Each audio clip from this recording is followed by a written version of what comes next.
Hi friends, ఎలా ఉన్నారు అందరూ? ఈరోజు నేను చాలా బ్లెస్డ్ అండ్ లక్కీ డేగా ఫీల్ అవుతున్నానండి. క్లోజ్ ఫ్రెండ్ శిల్పిక హైదరాబాద్ నుంచి వచ్చిందండి. పిల్లలతో పాటు తనని మాసిల్లై మల్లేశ్వర టెంపుల్‌కైతే పిలుచుకెళ్ళాను. ఈరోజు చాలా ప్రత్యక్షమైన రోజండి. వీళ్ళ క్యాలెండర్ ప్రకారం చిత్తిరై మాసం సదియ నక్షత్రం రోజున స్వామి యొక్క నిజ రూప దర్శనం అయితే చూడగలుగుతామండి. అది నిన్నటి రోజు. మీరు కనుక చెన్నైలో ఉండి ఈ వీడియోని చూసారు అనేసంటే మీరు తప్పకుండా ఈ స్వామి యొక్క నిజ రూప దర్శనం చేసుకోవడానికి ట్రై చేయండి. నేను టెంపుల్ డీటెయిల్స్‌ను డిస్క్రిప్షన్‌లో షేర్ చేస్తాను. టెంపుల్ యొక్క ప్రాముఖ్యతను నేను ఈ చిన్న వీడియోలో చెప్పలేనండి. మీకు చిన్న చిన్న క్లిప్స్ అయితే పెట్టి టెంపుల్ ఎలా ఉంది అని అయితే చూపిస్తున్నాను. చిన్న డీటెయిల్స్ అయితే షేర్ చేసుకోవాలని అనుకుంటున్నాను. ఫుల్ వీడియో త్వరలోనే షేర్ చేస్తానండి. కనపడుతున్న ఈ ఒక్క ఫోటోను చూపించి నేను ఈ గుడి యొక్క ప్రాముఖ్యతనైతే చెప్తానండి. ఇక్కడ ఏనుగు మీద కూర్చున్న రాజు తోండైమాన్ రాజు అండి. ఈయన ముగ్గురు రాక్షసులను చంపడానికనేసి వెళ్తారు. కానీ విజయం అనేది దక్కదు.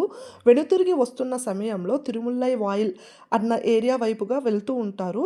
అక్కడ ఏనుగు కాలు పొదల్లో చిక్కుకుపోతుంది. అప్పుడు సైనికులు అక్కడున్న పొదలను క్లియర్ చేయడానికి చూస్తారు. చూసే టైంలో అక్కడుండే పొదలను నరికే సమయంలో అక్కడ రక్తం అనేది ఫ్లోగా కారుతుంది. అప్పుడు రాజు ఏనుగు దిగి ఏంటి ఇక్కడ ఏముంది అని చూసినప్పుడు ఆయన ఆ పొదలన్నీ ఇలా జరిపి చూసినప్పుడు ఆయనకు అక్కడ ఒక లింగం అనేది కనిపిస్తుంది. రాజు తన వల్ల ఇంత పెద్ద అపరాధం జరిగిందని తన తలను నరుక్కోవడానికైతే చూస్తాడండి. అప్పుడే పార్వతీ పరమేశ్వరులు ప్రత్యక్షమవుతారు. మీరు ఆ ఇమేజ్‌లో చూడొచ్చు. బాధపడుతున్న రాజును చూసి ఈశ్వరుడు, నా లింగం మాసిపోయినా నేను ఒక మణిలాగా ఇక్కడే స్వయంభుగా ఉంటాను అనేసి చెప్పారండి. మాసు ఇల్లే మనీశ్వర అంటే మకుటము లేని ఒక మణి అనే అర్థం అండి. రాక్షసులను చంపడానికి శివుడు తన నందిని రాజుతో పాటు పంపిస్తారు. యుద్ధంలో జయించి తిరిగి వచ్చిన తర్వాత ఈ గుడినైతే నిర్మించారు. అక్కడ చూశారు కదండి, నంది ఎటువైపు ఉన్నారో చూస్తున్నారా? ఈశ్వరుడు వైపు లేరండి. మనకు అన్ని గుళ్ళలో నంది అనేది ఈశ్వరుని చూస్తూ ఉంటారు. కానీ ఈ గుడిలో మాత్రం చూశారు కదా ఎటు ఉన్నారో, తూర్పు వైపు తిరిగి ఆ రాక్షసులు ఉన్న రాజ్యం వైపు చూస్తూ ఉంటారు. ఇచ్చిన ఆజ్ఞ ప్రకారం తిరిగి ఆ రాక్షసులు వచ్చారు అంటే రాజును ప్రజలను కాపాడడం కోసం అని అంటారండి. సంవత్సరమంతా లింగంను చందనంతో అయితే కప్పి ఉంచుతారండి.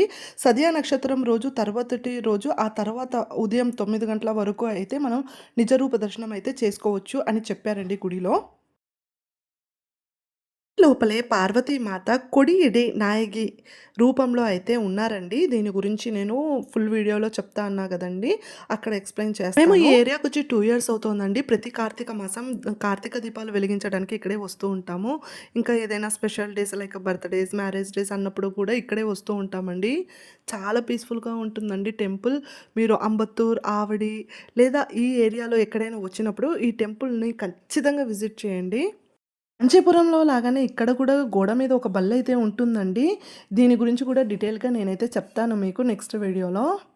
చూసారు కదండీ ఎంత పెద్ద క్యూ ఉందో. మేమైతే 7:30కంతా అక్కడ ఉన్నామండి. సో, మాకు ఆహ్, దాదాపు 40 మినిట్స్ అయితే పట్టిందండి దర్శనంకు. కానీ చాలా బాగా అనిపిచ్చింది. అక్కడే లోపల చూసారు గదా! చాలామంది ఇలా చందనంనైతే అరగదీస్తున్నారు. గుడి గురించి నేను ఎక్స్‌ప్లెయిన్ చేసే ప్రాసెస్‌లో ఏదైనా తప్పుగా చెప్పింటే నన్ను క్షమించండి. నేను గుడిలో తెలుసుకున్న దాన్ని బట్టి, బయట వాళ్ళ దగ్గర తెలుసుకున్న దాన్ని బట్టే మీకు ఎక్స్‌ప్లెయిన్ చేశాను. సో, ఏదైనా తప్పు ఉంటే కమెంట్ చేయండి. నెక్స్ట్ వీడియోలో కరెక్ట్ చేసుకుంటాను. చూసారు కదండీ! చూస్తూ ఉండండి అంతే. ఇక్కడైతే పుష్కరిణి ఉందండి వెనక వైపు. చూసారు కదా! అంకుల్ గారైతే ఎలా శంఖం ఊదుతున్నారో భలే గూస్ బంప్స్‌గా అనిపించిందండి.